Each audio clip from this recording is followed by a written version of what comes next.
திருவண்ணாமலை மாவட்டம் தச்சம்பட்டு அருகே உள்ள இருதயபுரம் கிராமத்தில் நிலம் அபகரிக்கப்பட்டதால் மனம் உடைந்து தீக்குளித்த பழனி என்ற விவசாயி சென்னை கீழ்ப்பாக்கம் மருத்துவமனையில் சிகிச்சை பலனின்றி உயிரிழந்தார்.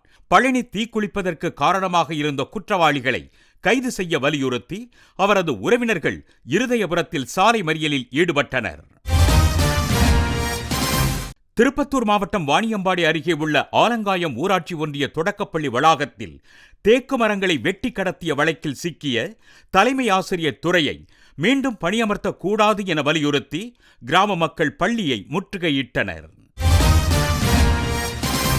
நிதிநிலையை சரி செய்ய தெரியாததால் திமுக அரசு தொடர்ந்து கடன் சுமையை அதிகரித்துக் கொண்டிருப்பதாக தமிழக பாஜக தலைவர் அண்ணாமலை குற்றம் சாட்டியுள்ளார்.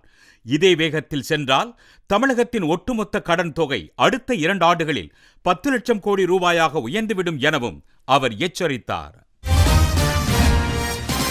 திருப்பூர் மாவட்டம் தாராபுரம் அருகே உள்ள ஒப்பாறு அணைக்கு தண்ணீர் வழங்க வலியுறுத்தி அப்பகுதி விவசாயிகள் திரளாக கலந்து கொண்டு செயற்பொறியாளர் அலுவலகத்தை முற்றுகையிட்டு காத்திருப்பு போராட்டத்தில் ஈடுபட்டனர்.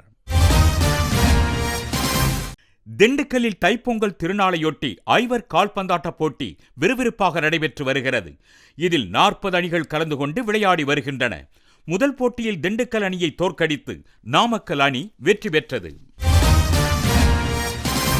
பணிச்சுமையை குறைக்க வேண்டும் என்பது உள்ளிட்ட கோரிக்கைகளை வலியுறுத்தி பட்டுக்கோட்டை வட்டாட்சியர் அலுவலகம் முன்பு கிராம நிர்வாக அலுவலர்கள் சங்கத்தினர் ஆர்ப்பாட்டத்தில் ஈடுபட்டனர். இதே கோரிக்கைகளை வலியுறுத்தி தமிழகத்தின் பல்வேறு பகுதிகளில் கிராம நிர்வாக அலுவலர்கள் போராட்டத்தை முன்னெடுத்தனர். கோவில்பட்டி அருகே உள்ள மகாராஜா என்பவருக்கு நடுவன் பாதுகாப்பு படையில் வேலை பெற்று தருவதாக கூறி குருசாமி என்ற ஓய்வு பெற்ற நடுவன் தொழில் பாதுகாப்பு படை அதிகாரி பண மோசடி செய்ததாக காவல் துணை கண்காணிப்பாளர் அலுவலகத்தில் புகார் மனு அளிக்கப்பட்டுள்ளது. இதுவரை 40 பேருக்கு வேலை வாங்கி தருவதாக கூறி 2 கோடி ரூபாய் வரை குருசாமி பெற்றதாக பாதிக்கப்பட்டவர்கள் குற்றம் சாட்டியுள்ளனர்.